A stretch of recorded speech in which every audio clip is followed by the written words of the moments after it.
আজি অসমৰ কাৰণেতে আকৌ এটা উল্লেখযোগ্য দিন। আমি প্ৰায় প্ৰত্যেক মাহে এটা ডাঙৰ কাম কৰাৰ দৰে, কাৰণ যোৱা মাহত আমি নিযুত মইনা কৰিছোঁ, আজি আমি অৰুণোদয় 3.0 আৰম্ভ কৰিছোঁ। আৰু অত্যন্ত এটা ভাল লগা কথা যে আমি অৰুণোদয় আৰম্ভ কৰিছিলোঁ অসমত 19 লাখ পৰিয়ালৰে। তাৰপাছত আমি প্ৰতিশ্ৰুতি দিছিলোঁ যে অৰুণোদয়ৰ সংখ্যা বঢ়াম।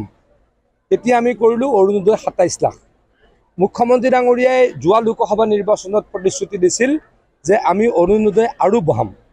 এইবাৰ আমি 37 লাখ লোকক অৰুণোদয়ৰ আঁচনিৰ অন্তৰ্গত কৰিম। গতিকে আজিৰ পৰা আমি আৰম্ভ কৰিলোঁ। অতি সোনকালে ফৰ্ম ডিষ্ট্ৰিবিউশ্যন হ'ব আৰু এইবাৰ আধাৰৰ লগত লিংক হ'ব আৰু যাৰ ৰেচন কাৰ্ড আছে প্ৰায় সকলোৱে অৰুণোদয় লাভ কৰিব। অসমবাসীৰ কাৰণে অত্যন্ত ভাল খবৰ বুলি মই উপলব্ধি কৰোঁ।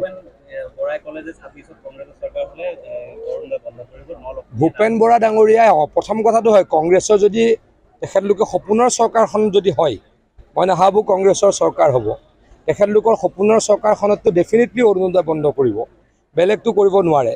তেওঁলোকে প্ৰতিশ্ৰুতি দিছিল হিমাচলৰ অৰ্থনৈতিক অৱস্থা ধ্বংস হৈ গৈছে, কৰ্ণাটকৰো ছেম অৱস্থা, তেলেংগানাৰো ছেম অৱস্থা। গতিকে কংগ্ৰেছে য'ত প্ৰতিশ্ৰুতি দি মিছা প্ৰতিশ্ৰুতি দি চৰকাৰলৈকে আহিছে, তাত সেই ৰাজ্যৰ অৰ্থনীতি ধ্বংসৰ গৰাহত পৰিছে। গতিকে তেখেতলোকে সপোনত চৰকাৰ বনাব, আমি পুনৰ দিঠকত চৰকাৰ বনাম। আজি অসমৰ কাৰণেতে আকৌ এটা উল্লেখযোগ্য দিন।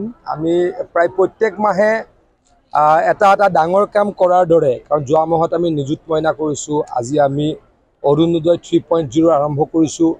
আৰু অত্যন্ত এটা ভাল লগা কথা যে আমি অৰুণোদয় আৰম্ভ কৰিছিলোঁ অসমত 19 লাখ পৰিয়ালৰে। তাৰপাছত আমি প্ৰতিশ্ৰুতি দিছিলোঁ যে অৰুণোদয়ৰ সংখ্যা বঢ়াম। এতিয়া আমি কৰিলোঁ অৰুণোদয় 27 লাখ। মুখ্যমন্ত্ৰী ডাঙৰীয়াই যোৱা লোকসভা নিৰ্বাচনত প্ৰতিশ্ৰুতি দিছিল যে আমি অৰুণোদয় আৰু বঢ়াম।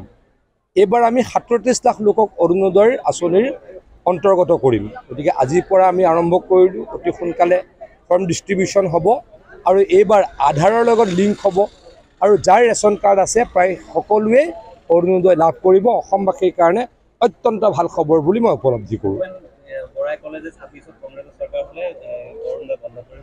ভূপেন বৰা ডাঙৰীয়াই প্ৰথম কথাটো হয়, কংগ্ৰেছৰ যদি তেখেতলোকে সপোনৰ চৰকাৰখন যদি হয়, মই নাভাবোঁ কংগ্ৰেছৰ চৰকাৰ হ'ব। তেখেতলোকৰ সপোনৰ চৰকাৰখনততো ডেফিনেটলি অৰুণোদয় বন্ধ কৰিব, বেলেগটো কৰিব নোৱাৰে। তেওঁলোকে প্ৰতিশ্ৰুতি দিছিল হিমাচলৰ অৰ্থনৈতিক অৱস্থা ধ্বংস হৈ গৈছে, কৰ্ণাটকৰো ছেম অৱস্থা, তেলেংগানাৰো ছেম অৱস্থা। গতিকে কংগ্ৰেছে য'ত প্ৰতিশ্ৰুতি দি মিছা প্ৰতিশ্ৰুতি দি চৰকাৰলৈকে আহিছে, তাত সেই ৰাজ্যৰ অৰ্থনীতি ধ্বংসৰ গৰাহত পৰিছে। গতিকে তেখেতলোকে সপোনত চৰকাৰ বনাব, আমি পুনৰ দিঠকত চৰকাৰ বনাম।